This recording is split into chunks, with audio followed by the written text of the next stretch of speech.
हुक्मनामे इस प्रोग्राम के इस अंक विच आप सब का निघा स्वागत है। जिवें असी पिछले एपीसोड्स विच वेख्या कि सरकारां हुक्म जारी करदियां हन, सरकारां दे हुक्म समाबद्ध हुंदे हन, सीमाबद्ध हुंदे हन।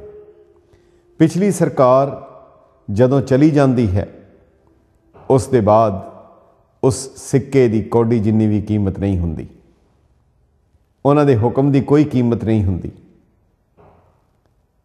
पर गुरु साहब दे दिते हुए हुक्म और वो हुक्मनामे वो सदीवी हन, वो समाबद्ध नहीं हन, वो सीमाबद्ध नहीं हन। गुरु नानक साहब ने जो हुक्म जारी किए अज भी वो हर सिख के सिर मत्थे ते हन। गुरु साहिबां दे वो लिखे हुए वो हुक्मनामे, वो दस्तावेज़, ये ज़िमी ओ ज़मान के विखे समस्त एक जोत है, उस दे उत्ते है। इस दी कोई सीमा नहीं, इस दे उत्ते समय का कोई अधिकार नहीं। इन्हां हुक्मनामिਆਂ ਨੂੰ साडे इतिहासकारां ने, साडे तख्त साहिबान ने, उन्होंने वडमुली धरोहर समझ के, बेशकीमती कौम की अमानत समझ के उन्होंने सांभ के रखा है। तख्त श्री पटना साहब, श्री हजूर साहब, श्री अकाल तख्त साहब अते होर थावां दे उत्ते सिख रैफरेंस लाइब्रेरी दे विच अते वख-वख घराणिਆਂ दे विच ये हुक्मनामे अज भी सांभे पे हैं। इन्हां दे अध्ययन करन तो बाद ये पता लगता है कि उस वेले दे हालात की सन, उस वेले दी बोली की सी, उन्हां दी भाषा की सी और वो हुक्मनामे क्यों जारी किए। जेकर सरकार ने हुक्म जारी कर दिता अज तो बाद कोई गैर मुस्लिम घोड़े की सवारी नहीं कर सकता, तो गुरु साहब ने हुक्म दिते खालसा सो जो चढ़े तुरंग। जेकर यह हुक्म सी कि कोई भी अपनी दाढ़ी नहीं रख सकता, औरंगजेब दे हुक्म सी, औरंगजेब दा शाही फरमान सी। उन्हें सरकारी अफसर मुकर्रर किए सन जिहड़े बाज़ारां विच तुरे जांदे बंदियां दी दाढ़ी फड़ के मुठ तो थल्ले दी जिहड़ी दाढ़ी हुंदी सी वो कुतर दिंदे सन। पर गुरु साहब ने साबत सूरत रहन का हुक्म जारी किया। केसां नूं गुरु की मोहर किया, इत्थों तक कि सहजधारियां नूं भी चेहरे नूं गुरु का चेहरा कह के उसनूं साबत सूरत रखण का हुक्म जारी किया। निशान, झंडे, तख्त, नगारे, तौंसे, नरसिंगे, ये सब उस सदीवी राज दियाँ, उस अकाली राज दियाँ निशानियां सन। ये भूपत सब दिवस चार के झूठे करत दिवाजा, कहू हर समान नहीं राजा। उन्हां हुक्मनामिਆਂ ਨੂੰ ਜਿਹੜੇ कि खास करके पंजाबी यूनिवर्सिटी की मेहनत के नाल डॉक्टर गंडा सिंह जी के अणथक प्रयास के नाल वो सांभे पे हैं। असीं आप जी नाल उन्हां हुक्मनामिਆਂ ਨੂੰ, उन्हां मतिਆਂ ਨੂੰ, उन्हां गुरमतिਆਂ ਨੂੰ जो कि साडे पास मौजूद हैं असीं आप नाल साझे कर रहे हैं, ताकि असीं अपने उस विरसे नूं पछाण सकीए, उस तो सेध लै सकीए कि गुरु दे सानू आदेश की सन और वो हुक्म अज भी कितने सार्थक हैं। गुरु साहब दा एक निशान गुर हर राय साहब दा वो बेशकीमती निशान है जिहड़ा कि गुरु ग्रंथ साहब दे उत्ते अंकित है और वो देहरादून दे विच राम राय, बाबा राम राय उन्हां दे डेरे दे विच मौजूद है। बाबा राम राय हालां गुरु दी अंश सी, बाबा राम राय गुरु दी संतान सी, पर चूंकि गुरु तो बेमुख हो गए, गुरु तो बेमुख होने कारण राम राइयां दे नाल उन्हां नूं मन्नण वालियां दे नाल भी मेल जोल तो मना करन दे हुक्म जारी हो गए कि इन्हां दी संगत ना बैसो, पर नाल ही ये भी कहा कि इन्हां विचों जिहड़े वापस आना चाहण उन्हां नूं जरूर मिल लिया जाए। अज भी वो राम राय दा डेरा देहरादून विच जो है उस विच सिख अमानतां बड़ी वड्डी गिणती विच वो पुरातन कंध चित्रकला होर उन्हां दे सारे कई हथ लिखत गुरु ग्रंथ साहिब के सरूप उन्हां दे कोल हन। काश कदी कोई ऐसी विध बने, काश कोई ऐसा उपराला होए कि किसी तरीके दे नाल उन्हां दी मुड़ घर वापसी हो सके। ना केवल राम राय बल्कि तीर मलियां दे कोल भी गुरु ग्रंथ साहिब दा वो पावन स्वरूप है जिहड़ा गुरु अर्जन देव जी का पहला स्वरूप सी। वो भी करतारपुर दुआबे दे विच वो पावन स्वरूप उन्हां दे कोल सांभिया होया। होर भी बहुत सारियां अमानतां, बहुत सारियां वस्तां हन, पर जिहड़ा गुरु हरकिशन साहब, गुरु हर राय साहब जी का जो निशान है वो राम राय, बाबा राम राय दे डेरे दे उत्ते वो मौजूद है। इस तो इलावा गुरु हरकिशन साहब का भी हुक्मनामा जारी होया। गुरु हरकिशन साहब बड़ी छोटी अवस्था दे विच गुरता गद्दी दे उत्ते विराजमान होए और उसके बाद उन्होंने जितनी आरजा सी जो उस हुक्म अनुसार, जो अगम्मी हुक्म अनुसार उसनों पूरी करके वो गुरता की जोत जिहड़ी सी वो स्थापित कर दी। गुरु हरकिशन साहब दिल्ली दे विच सन, उम्र दे नाल कोई तल्लक नहीं। औरंगजेब ने जदों उन्होंने मिलण की इच्छा प्रगट की तो हजूर का हुक्म सी न दर्शन दे हैं न दर्शन ले हैं। वो उन्हां दे हुक्मनामे माता गुजरी जी का हुक्मनामा जिहड़ा पटना साहब विच सुरक्षित पिया है। सो जरूरत है इन्हां हुक्मनामिਆਂ ਨੂੰ जिल्द बंद किया जाए, इन्हां ਨੂੰ संभालिया जाए और इन्हां दी इबारत, इन्हां दे कंटेंट्स ਨੂੰ ਇਹਦੇ ਵਿੱਚ ਕਿਹਾ ਕੀ ਗਿਆ ਹੈ, इस दे उत्ते खास अध्ययन की लोड़ है, दसन की लोड़ है, आने वाली पनीरी ਨੂੰ समझाण की लोड़ है कि ये साडे कोल ये संदेश की संदेश हैं जिहड़े गुरु साहिब ने ये सानू दिते हैं। सो इन्हां हुक्मनामिਆਂ ਦੇ ਵਿੱਚੋਂ ਅਸੀਂ कुछ दे दीदार जरूर करांगे। पहला जो आप देख रहे हो, असी कोशिश करिए गुरु हर राय साहब जी का। गुरु हर राय साहब जी का ये निशान है जिहड़ा कि बाबा राम राय जी के डेरे देहरादून विच ये सुरक्षित पिया होया है। इस दे विच मूल मंत्र अंकित किया होया है जो एक ओंकार तो लैके गुरप्रसाद तक है। एक ओंकार सतनाम करता पुरख निरभौ निर्वैर अकाल मूरत अजूनी सैभंग गुरप्रसाद, ये जो मूल मंत्र गुरु हर राय साहब जी ने अंकित किया है ये मौजूद है। इस तो उपरंत साहिब श्री गुरु हरकिशन साहब जी का एक हुक्मनामा है जो कि सिख रैफरेंस लाइब्रेरी अमृतसर दे विच सुरक्षित है या सी कहा नहीं जा सकता। ये तफ्तीश की लोड़ है। इस हुक्मनामे दे विच अंकित है एक ओंकार सतगुरु श्री गुरु हरकिशन जी की आज्ञा, जी की आज्ञा है भाई अणी राय, भाई जस, भाई गंगा, भाई हजूरी, भाई निहचल सरबत संगत पटन दी तुसां पेट पाई बठे हथ भेजी सी सो पहुती हजूर मुजरा हुआ श्री गुरु जी की खुशी हुई निहाल होए गुरु संगत दी बहुड़ी करेगा संगत दा गुरु रोजगार करेगा सब मनोरथ पूरे होणगे भेजते रहना पेट संगत धर्मसाल आमदे रहना आरती सोहला करना श्री गुरु जी की खरी खुशी है गुरु संगत दी बहुड़ी करेगा तुसां उपर खुशी है।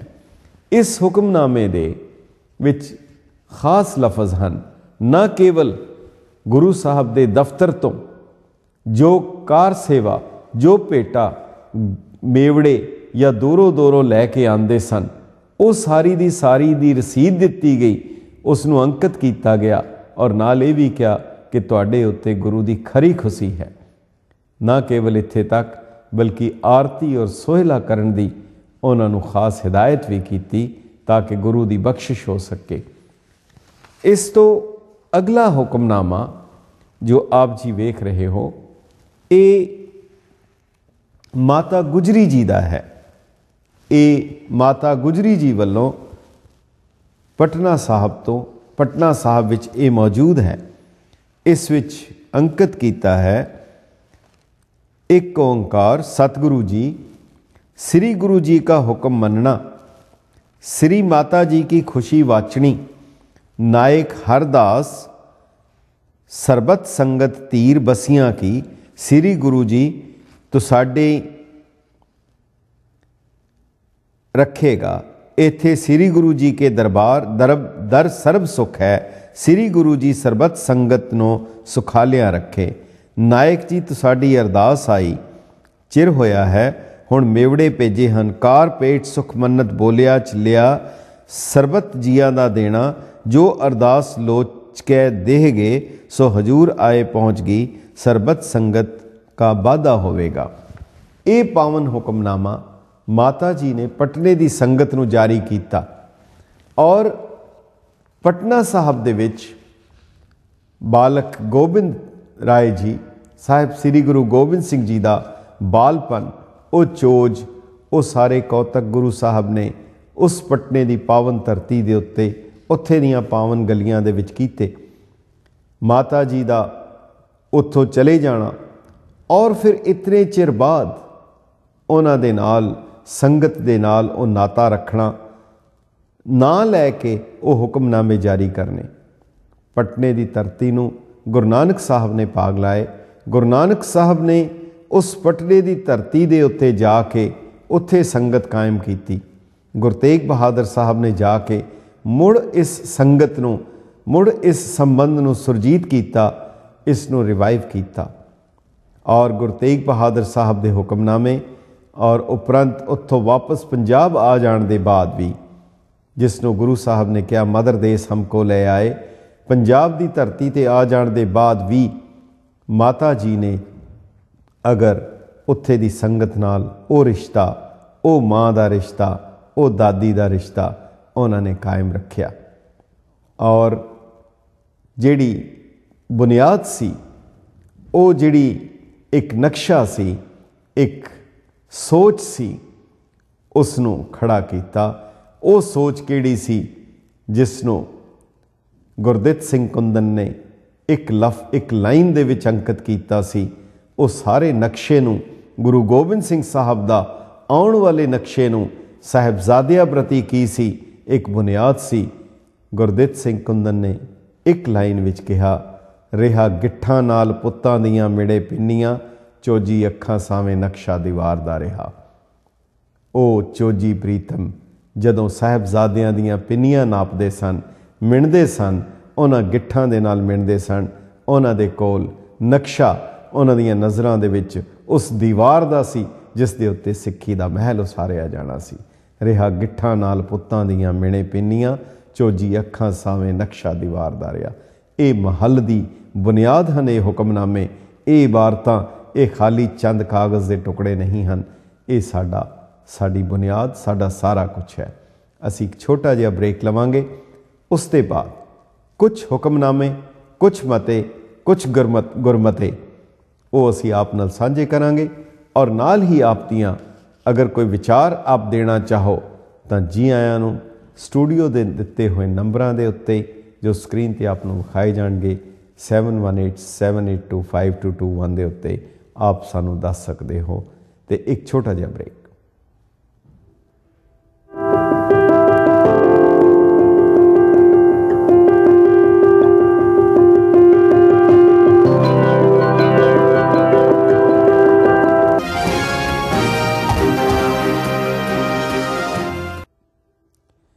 जस पंजाबी दे सूझवान दर्शकों का ब्रेक के बाद निੱਘਾ स्वागत है। ਉਹ ਸਦੀਵੀ हुक्म ਜਿਹੜੇ कि आप जी ने हुणे दर्शन किए, जिन्हां विच गुरु हरकृष्ण साहब जी का, ਗੁਰੂ ਹਰਰਾਏ ਸਾਹਿਬ ਜੀ ਦੇ, ਮਾਤਾ ਗੁਜਰੀ ਜੀ ਦੇ, ਉਹਨਾਂ ਹੁਕਮਨਾਮਿਆਂ ਦੇ ਆਪਨੇ ਦੀਦਾਰ ਕੀਤੇ। ਹੁਣ ਜਿਹੜਾ ਹੁਕਮਨਾਮਾ ਅਸੀਂ ਆਪ ਜੀ ਨੂੰ ਦਰਸ਼ਨ ਕਰਾਵਾਂਗੇ ਉਹ ਮਾਤਾ ਸੁੰਦਰੀ ਜੀ ਦਾ ਹੈ। ਕਿਤਨਾ ਵਚਿੱਤਰ ਸੰਜੋਗ ਹੈ। 1666 ਦੇ ਵਿੱਚ ਈਸਵੀ ਗੁਰੂ ਕਲਗੀਧਰ ਪਿਤਾ ਦਾ ਪ੍ਰਕਾਸ਼ ਹੁੰਦਾ ਹੈ। ਜਦੋਂ ਗੁਰੂ ਸਾਹਿਬ 9 ਸਾਲ ਦੇ ਹਨ ਤਾਂ ਸਾਰਾ ਭਾਰ ਉਹਨਾਂ ਦੇ ਮੋਢਿਆਂ ਤੇ ਆਉਂਦਾ ਹੈ ਔਰ ਗੁਰਤਾ ਗੱਦੀ ਨੂੰ ਪ੍ਰਾਪਤ ਕਰਦੇ ਹਨ। 1675 ਦੇ ਵਿੱਚ ਸਾਹਿਬ ਸ੍ਰੀ ਗੁਰੂ ਤੇਗ ਬਹਾਦਰ ਜੀ ਉਹ ਜੈ ਜੈ ਜੈ ਸਭ ਜਗ ਭਿਓ, ਇਹ ਜਿਹੜੀ ਗੱਲ ਸੀ ਹੈ ਸਭ ਜਗ ਭਿਓ, ਜੈ ਜੈ ਜੈ ਸਰਲੋਕ ਵਾਲੀ, ਉਹ ਵਚਿੱਤਰ ਗਾਥਾ ਦੁਹਰਾਈ ਜਾਂਦੀ ਹੈ। 1666 ਵਿੱਚ ਪ੍ਰਕਾਸ਼ ਹੁੰਦਾ ਹੈ। 9 ਸਾਲ ਦੀ ਅਵਸਥਾ ਵਿੱਚ ਗੁਰੂ ਗੋਬਿੰਦ ਸਿੰਘ ਸਾਹਿਬ ਨੂੰ ਉਹ ਗੁਰਤਾ ਗੱਦੀ ਪ੍ਰਾਪਤ ਹੁੰਦੀ ਹੈ। 1699 ਦੇ ਵਿੱਚ ਖਾਲਸੇ ਦੀ ਸਿਰਜਣਾ ਕੀਤੀ ਜਾਂਦੀ ਹੈ ਔਰ 1708 ਦੇ ਵਿੱਚ ਜਦੋਂ ਖਾਲਸੇ ਦੀ ਉਮਰ 9 ਸਾਲ ਦੀ ਹੈ ਤਾਂ ਗੁਰੂ ਗ੍ਰੰਥ ਤੇ ਗੁਰੂ ਪੰਥ ਦਾ ਤਸੱਵਰ ਦੇ ਕੇ ਸਾਹਿਬ ਸ੍ਰੀ ਗੁਰੂ ਗੋਬਿੰਦ ਸਿੰਘ ਜੀ ਆਪਣੀ ਜੋਤ ਗੁਰੂ ਗ੍ਰੰਥ ਸਾਹਿਬ ਵਿੱਚ ਅਤੇ ਜੁਗਤੀ ਖਾਲਸੇ ਦੇ ਵਿੱਚ ਸਮੋ ਦਿੰਦੇ ਹਨ।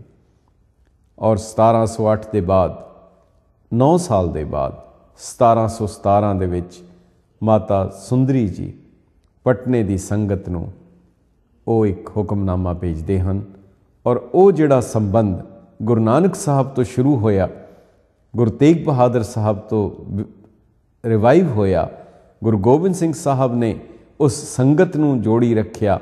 ਮਾਤਾ ਸੁੰਦਰੀ ਜੀ ਨੇ ਵੀ ਆਪਣੇ ਹੁਕਮਨਾਮੇ ਰਾਹੀਂ ਉਹ ਸੰਗਤ ਦੇ ਨਾਲ ਆਪਣੇ ਸੰਬੰਧ ਨੂੰ ਪੀੜ੍ਹੀਆਂ ਕੀਤਾ। ਇਹ ਹੁਕਮਨਾਮਾ ਜੋ ਆਪ ਵੇਖ ਰਹੇ ਹੋ ਮਾਤਾ ਸੁੰਦਰੀ ਜੀ ਦਾ, ਇਸ ਨੂੰ ਪੜ੍ਹਨਾ ਕਾਫੀ ਲਾਹੇਵੰਦ ਹੋਏਗਾ। ਕੱਤਕ 11 ਸੰਮਤ 1774 ਬਿਕਰਮੀ। ਇੱਕ ਓਂਕਾਰ ਸਤਿਗੁਰੂ ਜੀ ਸਰਬਤ ਸੰਗਤ ਗੁਰੂ ਰੱਖੇਗਾ। ਸ੍ਰੀ ਮਾਤਾ ਜੀ ਦੀ ਆਗਿਆ ਹੈ ਭਾਈ ਨੰਦ ਰੂਪ ਸਿੰਘ, ਭਾਈ ਭਾਗ ਸਿੰਘ, ਭਾਈ ਬਖਸ਼ੀ ਸਿੰਘ, ਭਾਈ ਭਗਵੰਤ ਸਿੰਘ, ਭਾਈ ਬੀਰੂ ਸਿੰਘ, ਭਾਈ ਆਡਾ ਸਿੰਘ, ਭਾਈ ਪੰਜਾਬ ਸਿੰਘ, ਭਾਈ ਬੁਲਾਕਾ ਸਿੰਘ, ਭਾਈ ਬਵਲੀ ਸਿੰਘ, ਭਾਈ ਸਾਹਿਬ ਸਿੰਘ, ਭਾਈ ਸੂਰਤ ਸਿੰਘ, ਭਾਈ ਗੁਰਦਾਸ ਸਿੰਘ, ਭਾਈ ਬਾਲ ਸਿੰਘ, ਭਾਈ ਦੇਵੀਦਾਸ, ਭਾਈ ਗੁਲਾਬ ਰਾਏ। ਸਰਬਤ ਸੰਗਤ श्री अकाल पुरख जी का खालसा वासी पटने का गुरु रखेगा। गुरु गुरु जपना जन्म सवारना 200 रुपये लंगर के खर्च दे वास्ते तुसां उपर फरमाइश हुई है। हुक्म देखदे हुंडी कराए भेजनी निहाल होवोगे तो साडी खट्टी कमाई विच गुरु बरकत पावेगा। तुसी मेरे फरजंद हो, तुसां उपर मेरी बहुत खुशी है। तो साडे सबे मनोरथ गुरु पूरे करेगा। सिखां पुत्तां दी सेवा दा वेला है, लोच के सेवा करोगे तो साडे सबे कारज गुरु पूरा रास करेगा और साडी सेवा दरगाह थाएं पवेगी। संवत 1774 मिति कतको 11/17/16। ये पटने तो दिल्ली तो माता सुंदरी जी ने यह हुक्मनामा पटने की संगत नूं भेजिया और उन्हां दा दफ्तर किस तरह काम करता है। हुक्मनामे दियां 17 भी लिखियां हैं। इतनियां पंक्तियां इतनियां लाइन्स हैं ताकि इस दे विच कोई गलत ना हो सके। इस हुक्मनामे विच संगत नूं अकाल पुरख जी का खालसा कहा है। ये जिहड़ी गुरसंगत कीनी खालसा, जिस गल नूं गुरु गोबिंद सिंह साहब ने कहा सी, हों खालसे का खालसा मेरो ओत पोत सागर बुंदेरो। अज माता जी अपने हुक्मनामे राहीं ये कह रहे हैं कि ये सरबत संगत श्री अकाल पुरख जी का खालसा है और इस विच सिखां नूं अपने पुत फरजंद करके उन्होंने संबोधित किया गया है।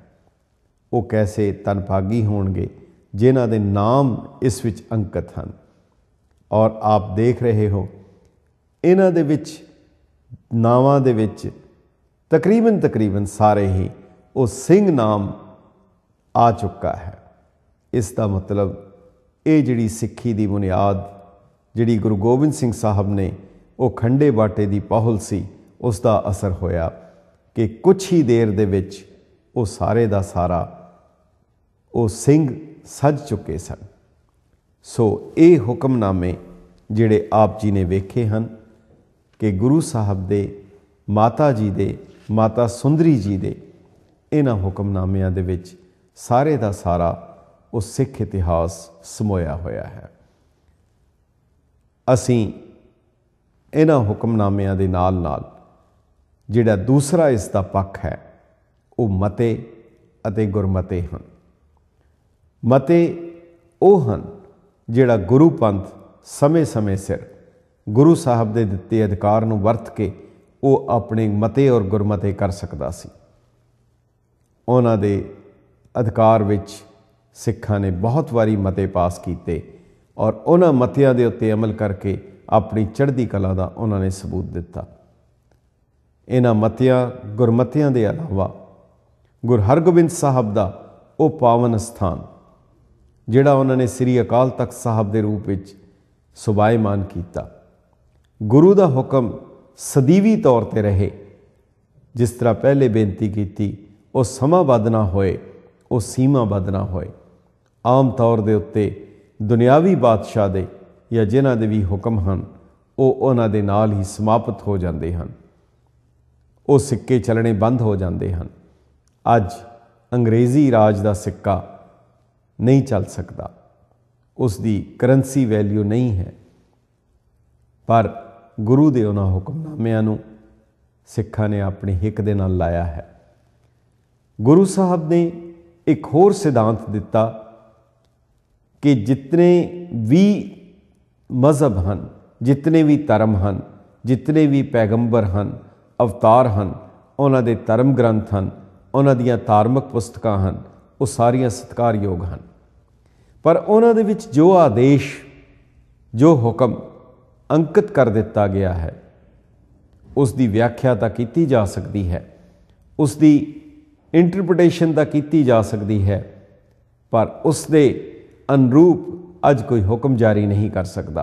कोई ये नहीं कह सकता कि ये हुक्म हज़रत ईसा मसीह का है। कोई ये नहीं कह सकता कि ये फलाना हुक्म जो जारी किया जा रहा है ये हज़रत मुहम्मद साहब का हुक्म है या श्री कृष्ण का है या श्री रामचंद्र जी का ये हुक्म है जिहड़ी सारी उन्हां दे पैरोकारां दे उत्ते लागू होएगा।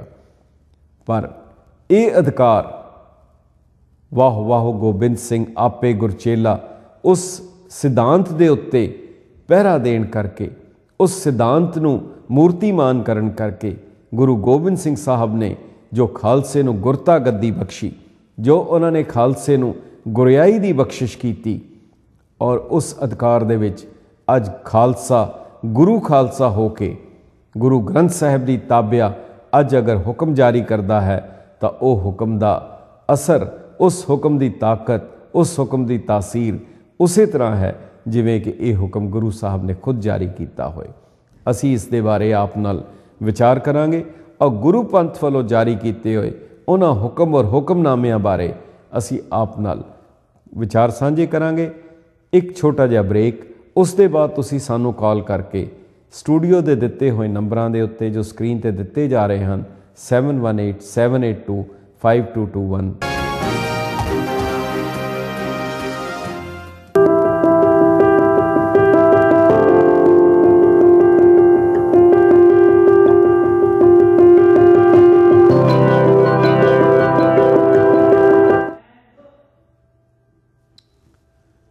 जस पंजाबी दे सूझवान दर्शकों का ब्रेक के बाद मुड़ निੱਘਾ स्वागत है।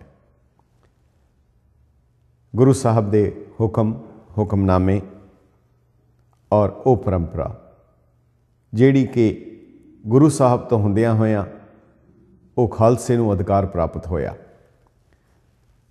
उस अधिकार अधीन गुरमत की राखी लई, गुरु की इज्जत लई, गुरु पंथ की राखी लई खालसे ने अपने अधिकार को इस्तेमाल किया। गुरु साहब के जीवन काल दे विच गुरु साहब के शरीर के उत्ते हमले होए, ਔਰ ਉਹਨਾਂ ਦੇ ਬਾਅਦ ਉਹਨਾਂ ਦੇ ਚਿੰਨ੍ਹਾਂ ਦੇ ਉੱਤੇ ਹੋਏ, ਗੁਰੂ ਦੇ ਸਰੂਪ ਦੇ ਉੱਤੇ ਹੋਏ। ਜਿਹੜੀ ਚੀਜ਼ ਗੁਰੂ ਦੇ ਨਾਲ ਜੋੜਦੀ ਹੈ ਉਸ ਦੇ ਉੱਤੇ ਹਮਲੇ ਹੋਏ, ਭਾਵੇਂ ਉਹ ਲਿਖਤੀ ਰੂਪ ਵਿੱਚ ਹੋਣ, ਭਾਵੇਂ ਉਹ ਜ਼ਾਹਿਰਾ ਤੌਰ 'ਤੇ ਹੋਣ, ਭਾਵੇਂ ਉਹ ਸਿੱਧੇ ਤੌਰ ਦੇ ਉੱਤੇ ਹੋਣ। ਗੁਰੂ ਗ੍ਰੰਥ ਸਾਹਿਬ ਦੇ ਉੱਤੇ ਹਮਲੇ ਬਦਸਤੂਰ ਜਾਰੀ ਰਹੇ ਔਰ ਹੁੰਦੇ ਰਹੇ ਹਨ। ਕੋਈ ਸਮਾਂ ਸੀ ਜਦੋਂ ਸਰਕਾਰੀ ਆਦੇਸ਼ ਜਾਰੀ ਕੀਤੇ ਗਏ ਕਿ ਹੁਣ ਤਾਂ ਗੁੜ ਨੂੰ ਵੀ ਗੁੜ ਨਾ ਕਿਹਾ ਜਾਏ, ਕਿਉਂਕਿ ਇਸ ਵਿੱਚੋਂ ਵੀ ਗੁਰੂ ਲਫ਼ਜ਼ ਜਿਹੜਾ ਹੈ ਉਹ ਨਜ਼ਰ ਆਉਂਦਾ ਹੈ। ਗੁਰੂ ਗ੍ਰੰਥ ਸਾਹਿਬ ਦੇ ਹਜ਼ਾਰਾਂ ਸਰੂਪ ਉਹਨਾਂ ਸਾਰਿਆਂ ਨੂੰ ਖੂਹਾਂ ਦੇ ਵਿੱਚ ਔਰ ਜਲਾ ਦਿੱਤੇ ਗਏ ਔਰ ਪਾਣੀ ਦੇ ਵਿੱਚ ਸੁੱਟ ਦਿੱਤੇ ਗਏ ਤਾਂ ਕਿ ਇਸ ਨੂੰ ਖਤਮ ਕੀਤਾ ਜਾ ਸਕੇ, ਸਿੱਖ ਦਾ ਰਿਸ਼ਤਾ ਗੁਰੂ ਗ੍ਰੰਥ ਸਾਹਿਬ ਨਾਲੋਂ ਤੋੜਿਆ ਜਾ ਸਕੇ। ਇਹ ਸਿਲਸਿਲਾ ਬਦਸਤੂਰ ਜਾਰੀ ਰਿਹਾ ਔਰ ਹੁਣ ਪਿੱਛੇ ਜਿਹੇ ਇਸ ਦੇ ਵਿੱਚ ਬਹੁਤ ਬੁਰੀ ਤਰ੍ਹਾਂ ਵਾਧਾ ਹੋਇਆ ਜਦੋਂ ਕਿ ਗੁਰੂ ਗ੍ਰੰਥ ਸਾਹਿਬ ਦੀ ਨਿਰਾਦਰੀ ਨੂੰ ਇੱਕ ਵਿਉਂਤਬੰਦ ਤਰੀਕੇ ਦੇ ਨਾਲ ਕਰਨ ਦੀ ਕੋਸ਼ਿਸ਼ ਕੀਤੀ ਗਈ। ਗੁਰੂ ਪੰਥ ਨੇ ਇੱਕ ਸ੍ਰੀ ਅਕਾਲ ਤਖਤ ਸਾਹਿਬ ਦੇ ਹੁਕਮਨਾਮੇ ਦੇ ਰਾਹੀਂ ਇਸ ਨੂੰ 2001 ਦੇ ਵਿੱਚ ਸ੍ਰੀ ਅਕਾਲ ਤਖਤ ਸਾਹਿਬ ਤੋਂ ਜਾਰੀ ਹੁਕਮਨਾਮੇ ਰਾਹੀਂ ਇੱਕ ਸਾਰੇ ਸੰਸਾਰ ਨੂੰ ਇੱਕ ਸੰਦੇਸ਼ ਦਿੱਤਾ। ਉਸ ਨੂੰ ਅਸੀਂ ਬਾਅਦ ਵਿੱਚ ਪੂਰਾ ਜ਼ਰੂਰ ਪੜ੍ਹਾਂਗੇ, ਪਰ ਅਸੀਂ ਆਪ ਦੀਆਂ ਕਾਲਸ ਲੈਣੀਆਂ ਚਾਹਾਂਗੇ ਕਿ ਆਪ ਦੇ ਵਿਚਾਰ ਇਸ ਸਾਰੇ ਪ੍ਰੋਗਰਾਮ ਬਾਰੇ ਜਾਂ ਇਸ ਸੰਦੇਸ਼ ਬਾਰੇ ਕੀ ਹਨ। ਹੈਲੋ। ਹਾਂਜੀ ਲਾਂਬਾ ਜੀ, ਵਾਹਿਗੁਰੂ ਜੀ ਕਾ ਖਾਲਸਾ ਵਾਹਿਗੁਰੂ ਜੀ ਕੀ ਫਤਿਹ ਜੀ। ਵਾਹਿਗੁਰੂ ਜੀ ਕਾ ਖਾਲਸਾ ਵਾਹਿਗੁਰੂ ਜੀ ਕੀ ਫਤਿਹ। ਕੌਣ ਬੋਲ ਰਹੇ ਵੀਰ ਜੀ?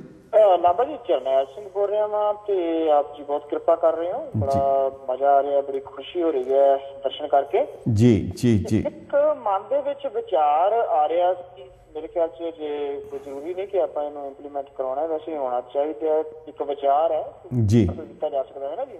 ਜੀ ਵਿਚਾਰ ਇਹ ਮਨ ਦੇ ਵਿੱਚ ਆਇਆ ਹੈ ਕਿ ਵਿਸਾਖੀ ਵਾਲੇ ਦਿਨ ਜਦੋਂ 1699 ਦੇ ਵਿੱਚ ਅੰਮ੍ਰਿਤ ਸੰਚਾਰ ਦਸਵੇਂ ਪਿਤਾ ਨੇ ਕੀਤਾ, ਹਾਂਜੀ, ਤੇ ਉਹਨਾਂ ਨੇ ਇੱਕ ਹੁਕਮ ਕੀਤਾ ਸੀ ਕਿ ਅੱਜ ਤੋਂ ਬਾਅਦ ਜਿਹੜਾ ਪੁਰਸ਼ ਹੈ ਉਹ ਆਪਣੇ ਨਾਮ ਦੇ ਪਿੱਛੇ ਸਿੰਘ ਲਾਏਗਾ, ਜੀ, ਤੇ ਜਿਹੜੀ ਇਸਤਰੀ ਹੈ ਉਹ ਆਪਣੇ ਨਾਮ ਦੇ ਪਿੱਛੇ ਕੌਰ ਲਾਏਗੀ। ਜੀ ਜੀ। ਮੇਰੇ ਮਨ ਦੇ ਵਿੱਚ ਕਈ ਵਾਰੀ ਵਿਚਾਰ ਆਉਂਦਾ, ਵੈਸੇ ਮੈਂ ਦਰਸ਼ਨ ਵੀ ਕੀਤੇ, ਸੁਹਾਣਾ ਸ਼ਾਇਦ ਸਾਹਿਬਜ਼ਾਦਾ ਅਜੀਤ ਸਿੰਘ ਨਗਰ ਦੇ ਕੋਲ ਸੁਹਾਣਾ ਪਿੰਡ ਹੈ ਇੱਕ, ਹਾਂਜੀ ਹੈਗਾ ਜੀ, ਤੇ ਉਹ ਅੱਜ ਕੱਲ ਵੈਸੇ 70 ਸੈਕਟਰ ਦੇ ਵਿੱਚ ਹੀ ਪੈਂਦਾ ਗੁਰਦੁਆਰਾ ਸਾਹਿਬਾਨ, ਉਹ ਦੇਖ ਕੇ ਵੀ ਵੈਸੇ ਉਹਨਾਂ ਲਾਇਆ ਹੋਇਆ ਹੈ। ਹਾਂਜੀ, ਉੱਥੇ ਲਿਖਿਆ ਹੋਇਆ ਮਾਤਾ ਸੁੰਦਰ ਕੌਰ ਜੀ। ਜੀ ਜੀ ਜੀ। ਤੇ ਮੇਰੇ ਮਨ 'ਚ ਕਈ ਵਾਰੀ ਇਹ ਆਉਂਦਾ ਕਿ ਆਪਾਂ ਉਹ ਛੋਟਾ ਹੀ ਨਾਮ, ਮਤਲਬ ਜਿਹੜਾ ਪੁਰਾਣਾ ਹੀ ਨਾਮ ਲਈ ਜਾਂਦੇ ਆ, ਕਿਉਂ ਨਹੀਂ ਇਹ ਸਾਡੀ ਕੌਮ ਨੇ ਇੱਧਰ ਵੀ ਤਵੱਜੋ ਨਹੀਂ ਦਿੱਤੀ ਮਾੜੀ ਮੋਟੀ। ਜੀ ਜੀ ਜੀ। ਇਸ ਤਰ੍ਹਾਂ ਜੀ ਕਿ ਜਿਹੜੇ ਨਾਮ ਜਿਸ ਤਰ੍ਹਾਂ ਹੁਣ ਹੈਗਾ, ਕਈ ਪੁਰਾਣੇ ਰਿਕਾਰਡਸ ਹੈਗੇ ਹੈ, ਪੁਰਾਣੇ ਮਾਤਾ ਗੁਜਰੀ ਜੀ, ਹੁਣ ਇਹ ਨਾਂ ਪੁਰਾਣੇ ਹੁਕਮਨਾਮਿਆਂ ਦੇ ਵਿੱਚ, ਪੁਰਾਣੇ ਰਿਕਾਰਡਸ ਦੇ ਵਿੱਚ ਸਾਰੀ ਜਗ੍ਹਾ ਉਹ ਜਿਹੜਾ ਪ੍ਰਚਲਿਤ ਨਾਮ ਹੈ ਉਹ ਚੱਲਦਾ ਰਿਹਾ। ਬਿਲਕੁਲ ਇਹ ਚੱਲਦਾ ਰਿਹਾ, ਉਹਦੇ ਵਿੱਚ ਕੋਈ ਨਿਰਾਦਰੀ ਨਹੀਂ ਸੀ। ਜਿਵੇਂ ਭਾਈ ਸਾਹਿਬ ਭਾਈ ਨੰਦ ਲਾਲ ਜੀ ਦਾ, ਹਾਲਾਂ ਜਿਹੜੇ ਖੁਦ ਰਹਿਤਨਾਮਾ ਲਿਖ ਰਹੇ ਹਨ, ਜਿਹੜੇ ਕਿ ਉਹ ਅੰਮ੍ਰਿਤ ਦੇ ਬਾਰੇ ਸਾਰੀ ਗੱਲ ਕਰ ਰਹੇ ਹਨ, ਮਗਰ ਉਹਨਾਂ ਦਾ ਜਿਹੜਾ ਟਾਈਟਲ ਸੀ, ਜਿਹੜਾ ਪੈਨ ਨੇਮ ਕਹਿ ਲਓ ਜਾਂ ਕਵੀ ਦਾ ਨਾਂ ਜਿਹੜਾ ਹੁੰਦਾ ਹੈ, ਉਹ ਉਹਨਾਂ ਦਾ ਨੰਦ ਲਾਲ, ਸੁਣੋ ਨੰਦ ਲਾਲ। ਇਹ ਗੁਰੂ ਗੋਬਿੰਦ ਸਿੰਘ ਸਾਹਿਬ ਵੀ ਉਸ ਦੇ ਬਾਅਦ ਉਸ ਨਾਂ ਨਾਲ ਉਹਨਾਂ ਨੂੰ ਸੰਬੋਧਿਤ ਕਰ ਰਹੇ ਹਨ।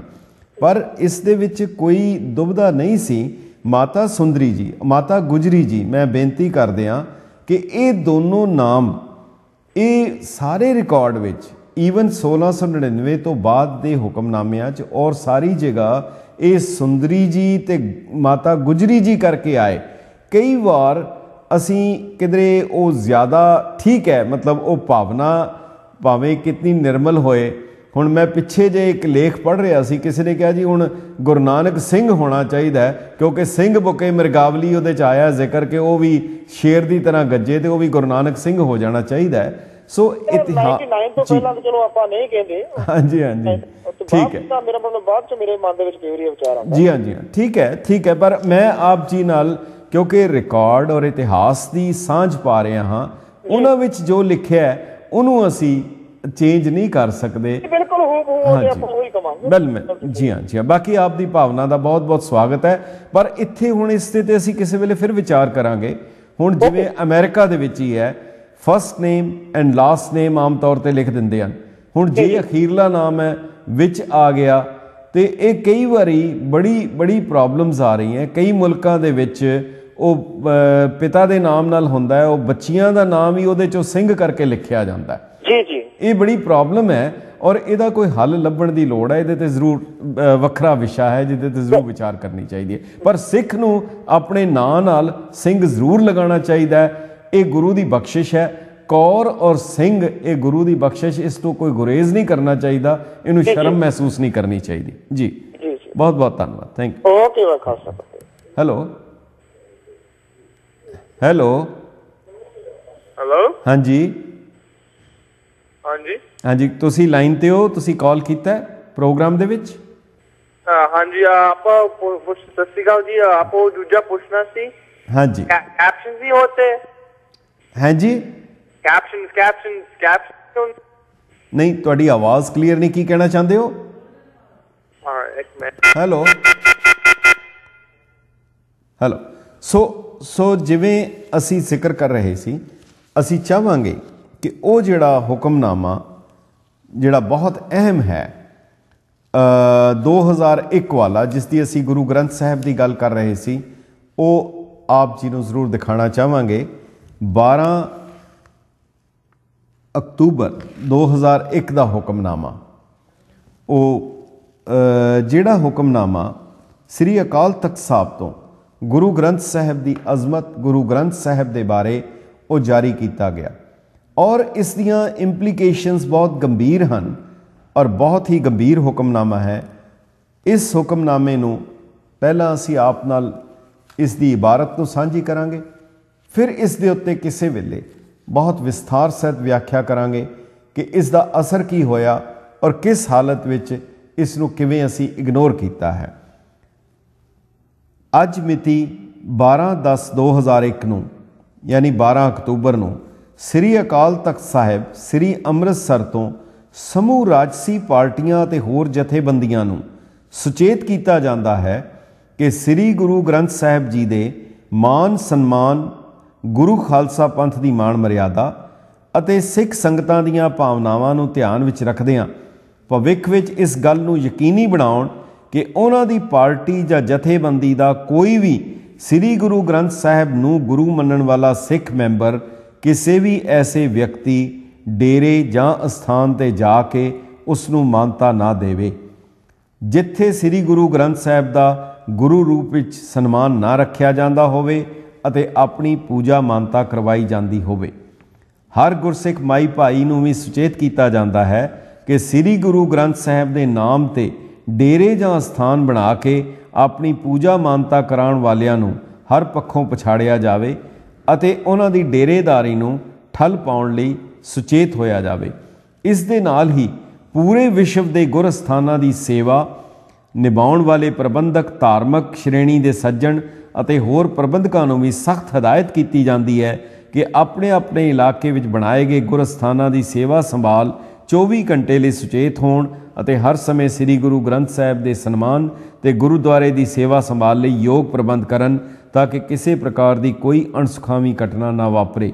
ਭਵਿੱਖ ਵਿੱਚ ਇਸ ਗੱਲ ਨੂੰ ਵੀ ਯਕੀਨੀ ਬਣਾਇਆ ਜਾਵੇ ਕਿ ਜ਼ਾਤ-ਪਾਤ ਜਾਂ ਉਹਨਾਂ ਦੇ ਵਖਰੇਵਿਆਂ ਦੇ ਆਧਾਰ 'ਤੇ ਬੇਲੋੜੇ ਗੁਰਦੁਆਰੇ ਨਾ ਬਣਾਏ ਜਾਣ। ਇਹ ਬਹੁਤ ਅਹਿਮ ਹੁਕਮਨਾਮਾ ਹੈ ਕਿਉਂਕਿ ਪੰਜਾਬ ਦੇ ਵਿੱਚ ਖਾਸ ਕਰਕੇ ਔਰ ਦੂਸਰੇ ਥਾਵਾਂ ਦੇ ਉੱਤੇ ਵੱਖ-ਵੱਖ ਦੇਹਧਾਰੀਆਂ ਦੇ ਡੇਰੇ ਹਨ ਜਿਹੜੇ ਕਿ ਰਾਜਨੀਤਿਕਾਂ ਵੱਲੋਂ ਉਹਨਾਂ ਦੀ ਸਰਪ੍ਰਸਤੀ ਹੇਠ ਚੱਲਦੇ ਹਨ। ਖਾਸ ਕਰਕੇ ਆਪਣੇ ਆਪ ਨੂੰ ਪੰਥ ਔਰ ਪੰਥਕ ਜਥੇਬੰਦੀ ਅਖਵਾਉਣ ਵਾਲੀਆਂ ਪਾਰਟੀਆਂ ਦੇ ਉੱਤੇ ਇਹ ਵਿਸ਼ੇਸ਼ ਜ਼ਿੰਮੇਵਾਰੀ ਹੈ ਕਿ ਉਹ ਜਿਹੜਾ ਹੁਕਮ ਹੈ ਸ੍ਰੀ ਅਕਾਲ ਤਖਤ ਸਾਹਿਬ ਦਾ ਸਾਰਿਆਂ 'ਤੇ ਹੈ, ਪਰ ਉਹਨਾਂ ਦੇ ਉੱਤੇ ਇਹ ਵਿਸ਼ੇਸ਼ ਜ਼ਿੰਮੇਵਾਰੀ ਹੈ। ਇਸ ਨੂੰ ਫਿਰ ਅਸੀਂ ਕਿਸੇ ਵੇਲੇ ਸਮੇਂ ਦੀ ਘਾਟ ਕਰਕੇ ਅਸੀਂ ਇਸ ਦੇ ਵਿਸਥਾਰ ਵਿੱਚ ਨਹੀਂ ਜਾ ਸਕਦੇ। ਅਸੀਂ ਆਪ ਦੇ ਵਿਚਾਰ ਜ਼ਰੂਰ ਲਵਾਂਗੇ। ਤੁਸੀਂ ਸਾਨੂੰ ਈਮੇਲ ਕਰਕੇ info@justpunjabi.com ਜਾਂ lamba@justpunjabi.com ਦੇ ਉੱਤੇ ਤੁਸੀਂ ਸਾਨੂੰ ਆਪਣੇ ਵਿਚਾਰ ਭੇਜ ਸਕਦੇ ਹੋ। ਇੱਕ ਨਵਾਂ ਹੋਰ ਐਪੀਸੋਡ ਲੈ ਕੇ ਮਤੇ ਗੁਰਮਤੇ ਅਤੇ ਹੁਕਮਨਾਮੇ ਬਾਰੇ ਅਸੀਂ ਅਗਲੇ ਮੰਗਲਵਾਰ 9:45 ਵਜੇ ਸ਼ਾਮ ਈਸਟਰਨ ਟਾਈਮ ਫਿਰ ਆਪਣਾ ਵਿਚਾਰ ਸਾਂਝੇ ਕਰਾਂਗੇ। ਬਹੁਤ ਬਹੁਤ ਧੰਨਵਾਦ। ਵਾਹਿਗੁਰੂ ਜੀ ਕਾ ਖਾਲਸਾ, ਵਾਹਿਗੁਰੂ ਜੀ ਕੀ ਫਤਿਹ।